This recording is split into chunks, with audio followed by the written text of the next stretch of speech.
বিদ্যুতের খুঁটি আছে, তারও আছে, তবুও সাভারের বনগাঁ ইউনিয়নের কোটপাড়া গ্রামের ৮ পরিবার ১০ বছর ধরে বিদ্যুতের সুবিধা থেকে বঞ্চিত। অভিযোগ রয়েছে, স্থানীয় ইউনিয়ন পরিষদের চেয়ারম্যান সাইফুল ইসলামের লোকজনের বাধার মুখে পড়ে তারা বিদ্যুৎ সংযোগ নিতে পারছে না। বিদ্যুৎ অফিসের দুয়ারে দুয়ারে ঘুরে ক্লান্ত হয়ে পড়েছে ৮ পরিবারের মানুষ। বিদ্যুৎ যেন তাদের কাছে সোনার হরিণের থেকেও বেশি দাম হয়ে পড়েছে। একাধিকবার বিদ্যুৎ সংযোগ দিতে গিয়েও পিছিয়ে পড়েছে পল্লী বিদ্যুৎ অফিস। এর কারণ জানেন না কেউ। আবেদন করছি, আবেদন করার পরে ঘুরি বসাইছি, বসানোর পরে এই চেয়ারম্যানের লোকেরা আইয়া আমাকে খুবই বাধা দিচ্ছে। বাধা দেওয়ার পর আমরা আবার কতদিন পরে আবারই তার টানাইছি, তার টানানোর পরে তার টানানো হয়ে গেছে। তারপরে ওনারা এসে আমাকে তার কাইটা দিচ্ছে। আমরা যেখানে গেছি, আমরা সবার বিদ্যুৎ অফিসে গেছি, আমি বিদ্যুৎ অফিসে গেছি, তারা একই কথা বলে যে সিগনেচার নিয়ে আসেন, সিগনেচার নিয়ে আসলে আমরা কারেন্ট দেবো, আমরা কারেন্ট দেবো। আর কারেন্ট এই যে দেখেন, এই যে খাম্বা আছে, খাম্বা খাওয়া গাইরা রয়েছে, খাম্বা ওই খাম্বার লাইন লাগাইছি, তারগুলো লাগাইছি, ওই তারগুলো খুলে পুষ্কুনিতে ফেলাই দিয়েছি। ভুক্তভোগী পরিবারগুলো জানায়, সাভারের বনগাঁ ইউনিয়নের কোটপাড়া মহল্লার ৮ পরিবার ২০১৪ সাল থেকে কয়েক দফায় বিদ্যুৎ সংযোগের জন্য চেষ্টা করেছে, তবুও বিদ্যুৎ সংযোগ পাচ্ছেন না তারা। কারণ হিসাবে ভুক্তভোগী পরিবারের সদস্যরা বলছেন, তাদের বাড়ির আশেপাশে চেয়ারম্যান সাইফুল ইসলামের জমি রয়েছে, তাই চেয়ারম্যান কৌশলে ওইসব জমি কেনার জন্য বিদ্যুৎ সংযোগে বাধা দিচ্ছেন। তারা মনে করেন আমরা বাইরের মানুষ, তারা হাউজিং করে, প্রবাসী পোলাপান আছে, হারাই মারধর করে। আমার স্বামীর একবার মারধর করছে, ওই যে খাম্বা করে রয়েছে, ওই খাম্বার কাছে গেছিল দেখে। 11 সালে জায়গা কিনছে, 12 সালে বাড়ি করছে।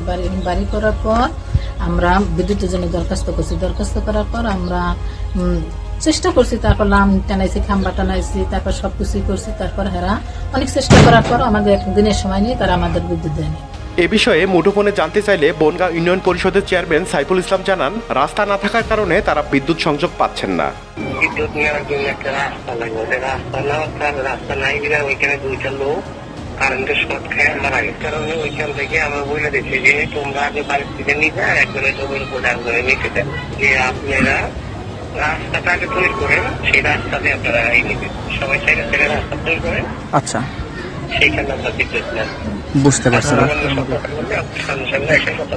পরে এ বিষয়ে জানতে চাইলে ঢাকা পল্লী বিদ্যুৎ সমিতি 3-এর senior general manager, Savar model থানা পুলিশের ভারপ্রাপ্ত কর্মকর্তা ও সাভার উপজেলার নির্বাহী কর্মকর্তা এই ঘটনার তীব্র নিন্দা জানান। এখানে স্থানীয় বাধার কারণে কিছু লাইন, কয়েকটা লাইন এটা নির্মাণ করা যায় নাই।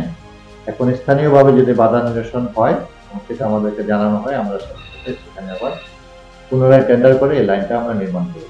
আমাদের পক্ষ থেকে কোনো কারিগরি দিক থেকে, মালামালের দিক থেকে, কন্ট্রাক্টরের দিক থেকে বা অন্য কোনো দিক থেকে আমাদের কোনো কাজ, আমরা এই লাইনটা নির্মাণ করার জন্য আগ্রহী। সরকারি বা বেসরকারি লোক, সরকারি কাজ বা বেসরকারি বা পার্সোনাল কাজ করতে গিয়ে কোথাও কোনো বাধাগ্রস্ত হয়, কেউ যদি তাকে বাধা দেয় বা ক্ষতিগ্রস্ত করে, তো সংক্ষুব্ধ ব্যক্তি থানায় যদি অভিযোগ করেন, তাহলে অবশ্যই আমরা তদন্ত করে তার বিরুদ্ধে আইনানুগ ব্যবস্থা নেব। ঘটনার সাথে যারা জড়িত তাদের বিরুদ্ধে ব্যবস্থা নেওয়া হবে। এখানে তো আমরা কিছু করার সুযোগ নেই।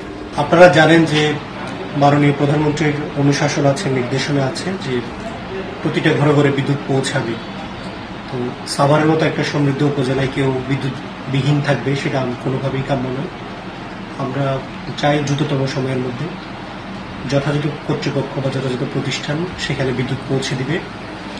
এর জন্য যেটা প্রয়োজন, কেউ যদি কোনোভাবে বাধা দিয়ে থাকে, তাহলে আমরা স্থানীয় জনপ্রতিনিধি যারা আছে তাদেরকে সম্পৃক্ত করে বিষয়টা সমাধান করার চেষ্টা করব। তবে সাভারের সংসদ সদস্য বলেন, সবার বিদ্যুৎ নেয়ার অধিকার রয়েছে। এ ঘটনায় স্থানীয়ভাবে সমাধানের জন্য চেয়ারম্যানের সঙ্গে আলোচনা করা হবে।